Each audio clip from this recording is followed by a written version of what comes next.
Sun Risers Hyderabad home ground Hyderabad లో ఉండదా? HCA HRS ను టార్చర్ పెడుతోందా? అందుకే హైదరాబాద్ నుంచి మరో వేదికను కోరుతుందా అంటే అవుననే సమాధానం వినిపిస్తోంది క్రికెట్ సర్కిల్స్ లో.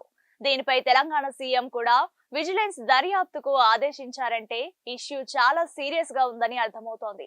Hyderabad cricket association Sunrisers Hyderabad మధ్య ఫ్రీ పాస్ విషయంలో పెద్ద ఎత్తున వివాదాలు చోటు చేసుకుంటున్నాయి. అసలు వివాదం ఏంటో చూస్తే, హెచ్సిఏ అధికారులు ఉచిత టికెట్ల కోసం బెదిరింపులు, ఒత్తిడి చేస్తున్నారని గత 2 ఏళ్లుగా ఈ సమస్యలు కొనసాగుతున్నాయని ఎస్ఆర్హెచ్ ఆరోపిస్తోంది.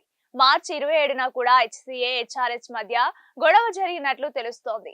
లక్నో సూపర్ జైంట్స్ తో జరిగిన మ్యాచ్ లో కూడా హెచ్సిఏ ఫ్రీ పాస్ల విషయంలో గొడవ చేసిందని, మ్యాచ్ కు ముందు ఒక కార్పొరేట్ బాక్స్ ను హెచ్సిఏ తాళం వేసిందని, అదనపు టికెట్లు ఇవ్వకపోతే తెరవమ్మని బెదిరించిందని ఎస్ఆర్హెచ్ ఆరోపిస్తోంది. ఇలాంటి గొడవలు కంటిన్యూ అయితే తమ హోమ్ గ్రౌండ్ ను వేరే వేదికకు తరలిస్తామని ఎస్ఆర్హెచ్ వార్నింగ్ ఇస్తోంది.